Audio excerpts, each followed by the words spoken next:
हरे कृष्ण कृष्ण कृष्ण हरे हरे, हरे राम राम राम हरे हरे। मित्रों, जैसे कि आप भगवत गीता यथा स्वरूप प्रतिदिन पढ़ते हैं तो सुनते हैं, उसी को हम कंटिन्यू करते हैं। आज हमारा स्टार्ट होगा अध्याय 5 कर्म योग, कृष्ण भावनाविद कर्म। संन्यासम कर्माणम कृष्णा पुनर्योग्यम च संससी यचिश्च एतारेकेम तन्मे भूय सुनिश्चितम। अर्थात भगवान कृष्ण से अर्जुन कहते हैं, अर्जुन ने कहा, हे कृष्ण, पहले आप मुझे कर्म त्यागने के लिए कहते हैं और फिर भक्ति पूर्वक कर्म करने का आदेश देते हैं। क्या आप अब कृपा करके निश्चित रूप से मुझे बताएंगे कि इन दोनों में से कौन अधिक लाभप्रद है? अर्थात भगवत गीता के 5वें अध्याय में भगवान बताते हैं कि भक्ति पूर्वक किया गया कर्म शुष्क चिंतन से श्रेष्ठ है। भक्ति पद अधिक सुगम है, क्योंकि दिव्य स्वरूपा भक्ति मनुष्य को कर्म बंधन से मुक्त करती है। द्वितीय अध्याय में आत्मा तथा उसके शरीर बंधन का सामान्य ज्ञान बतलाया गया है। उसी में बुद्धि योग अर्थात भक्ति द्वारा इस भौतिक बंधन से निकलने का भी वर्णन हुआ है। तृतीय अध्याय में बताया गया है कि ज्ञानी को कोई कार्य नहीं करने पड़ते। चतुर्थ अध्याय में भगवान ने अर्जुन को बताया कि सारे यज्ञों का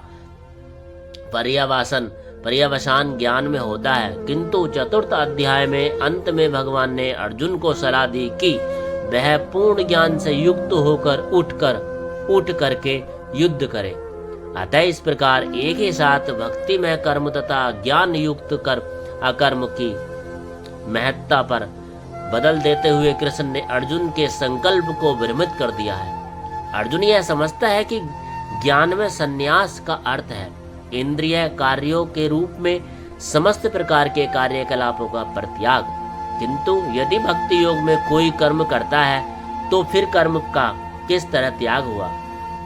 दूसरे शब्दों में वह यह सोचता है कि ज्ञान में संन्यास को सभी प्रकार के कार्यों से मुक्त होना चाहिए, क्योंकि उसे कर्म तथा ज्ञान असंगत से लगते हैं। ऐसा लगता है कि वह यह नहीं समझ पाया कि ज्ञान के साथ किया गया कर्म बंधनकारी न होने के कारण अकर्म के ही तुल्य है।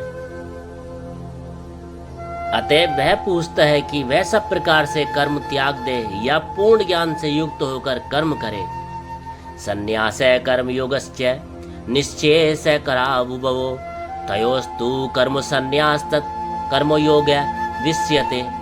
अर्थात भगवान श्री कृष्ण ने उत्तर दिया, मुक्ति के लिए तो कर्म का परित्याग तथा भक्ति में कर्म अर्थात कर्म योग दोनों ही उत्तम है, किंतु इन दोनों में से कर्म के परित्याग से भक्ति युक्त कर्म श्रेष्ठ है। अर्थात सकाम कर्म माने इंद्रिय तृप्ति में लगना ही भव बंधन का कारण है। जब तक मनुष्य शारीरिक सुख का स्तर बढ़ाने के उद्देश्य से कर्म करता रहता है, तब तक वह विभिन्न प्रकार के शरीरों में देहांतरण करते हुए भव बंधन को बनाए रखता है। इसकी पुष्टि भगवत इतने श्लोक में की गई है। नूनम प्रमत्ते कुरुते बेकर्म यदि इंद्रिय प्रियते अप्रणोति न साधु मन्ये यत आत्मो अयस सन्पि कलेश आसदेह पराभवस्यता दो बोध जातो यावन्य जिज्ञासत आत्मोत्तम याव क्रियास्ता विदितम मनोवय कर्मात्मकम ये शरीर बंधनम एवं मने कर्म वशम प्रयुक्ते अविद्यात्मन्योपदीयामने प्रतीर्ण यावन्येनि वासुदेवेन मुच्यते देह योग तावत है। लोग इंद्रिय तृप्ति के पीछे मत हैं। वे यह नहीं जानते कि उनका कलेशों से युक्त यह शरीर उनके विगत सकाम कर्मों का फल है। यद्यपि यह शरीर नाशवान है, किंतु यह नाना प्रकार के कष्ट देता रहता है। अतः इंद्रिय तृप्ति के लिए कर्म करना श्रेयस्कर नहीं है। जब तक मनुष्य अपने असली स्वरूप के विषय में जिज्ञासा नहीं करता, उसका जीवन व्यर्थ है। और जब तक वह अपने शरीर को नहीं जान लेता, तब तक उसे इंद्रिय तृप्ति के लिए सकाम कर्म करना पड़ता है। और जब तक वह इंद्रिय तृप्ति की इस चेतना में फंसा रहता है तब तक उसका देहांतरण होता रहता है। भले ही उसका मन सकाम कर्मों में व्यस्त रहे और अज्ञान द्वारा प्रभावित हो, किंतु उसे वासुदेव की भक्ति के प्रति प्रेम उत्पन्न करना चाहिए। केवल तभी वह बंधन से छूटने का अवसर प्रदान कर सकता है। अतः यह ज्ञान ही माने कि वह आत्मा है, शरीर नहीं। मुक्ति के लिए पर्याप्त नहीं, जीवात्मा के स्तर पर मनुष्य को कर्म करना होगा, अन्यथा वह बंधन से उबरने का कोई अन्य उपाय नहीं है। किंतु कृष्ण भावनावित होकर कर्म करना सकाम कर्म नहीं है। पूर्ण ज्ञान से युक्त होकर किए गए कर्म वास्तविक ज्ञान को बढ़ाने वाले हैं। बिना कृष्ण भावनामृत के केवल कर्मों के परित्याग से बद्ध जीव का हृदय शुद्ध नहीं होता। जब तक हृदय शुद्ध नहीं होता तब तक सकाम कर्म करना पड़ेगा, परंतु कृष्ण भावनावित कर्म कर्ता को स्वतः सकाम कर्म के फल से मुक्त बनाता है, जिसके कारण उसे भौतिक स्तर तक उतरना नहीं पड़ता। अतः कृष्ण भावनावित कर्म संन्यास से सदा श्रेष्ठ होता है, क्योंकि संन्यास में नीचे गिरने की संभावना बनी रहती है। कृष्ण भावनामृत से रहित संन्यास अपूर्ण है, जैसे कि श्रील रूप गोस्वामी ने भक्तिर समृद्धि सिंधु में पुष्टि की है। प्रापचिकतया बुद्धया हरि संबंधित वस्तुने मुमुक्षुभि परित्यागो वैराग्यम फालोस्त कथ्यते। जब तक मुक्त कामनी व्यक्ति श्री भगवान से संबंधित वस्तुओं को भौतिक समझकर उनका परित्याग कर देते हैं तो उनका संन्यास अपूर्ण कहलाता है। संन्यास तभी पूर्ण माना जाता है जब यह ज्ञात हो कि संसार की प्रत्येक वस्तु भगवान की है और कोई किसी भी वस्तु का स्वामित्व ग्रहण नहीं कर सकता। वस्तुतः मनुष्य को यह समझने का प्रयत्न करना चाहिए कि उसका अपना कुछ भी नहीं है, फिर तो संन्यास का प्रश्न ही कहाँ उठता है। जो व्यक्ति यह समझता है कि सारी संपत्ति कृष्ण की है, वह नित्य सन्यासी है।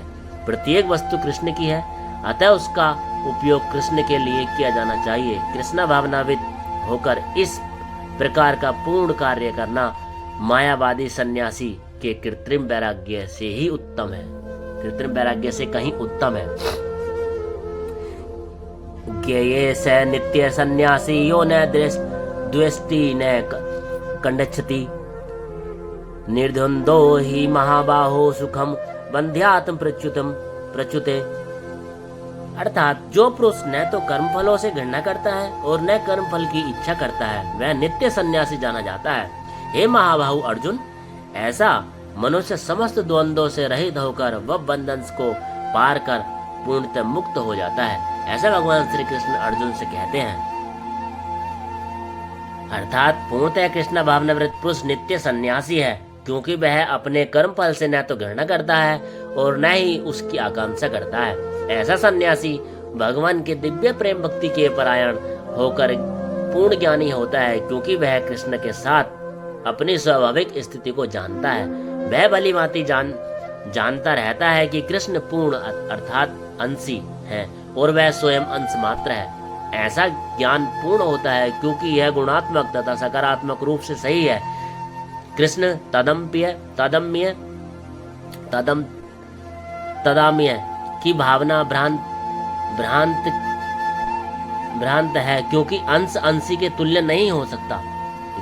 यह ज्ञान की एकता गुणों की है, न कि गुणों की मात्रा की। सही दिव्य ज्ञान है जिसे मनुष्य अपने आप में पूर्ण बनता है, जिसे न तो किसी वस्तु का आकांक्षा रहती है न किसी का शोक। उसके मन में किसी प्रकार का छल कपट नहीं रहता, क्योंकि वह जो कुछ भी करता है कृष्ण के लिए करता है। इस प्रकार छल कपट से रहित होकर वह इस भौतिक जगत से भी मुक्त हो जाता है। शेष चर्चा आगे। हरे कृष्णा कृष्णा कृष्णा हरे हरे, हरे राम राम राम हरे हरे। चैनल को सब्सक्राइब कर लेना, वीडियो को लाइक कमेंट शेयर कर देना, क्योंकि भगवद गीता यथास्वरूप जो सुनता अथवा देखता है उसको पूर्ण फल प्राप्त हो जाता है, ऐसा भगवान श्री कृष्ण कहते हैं। इसलिए भगवत चर्चा सुनते रहिए।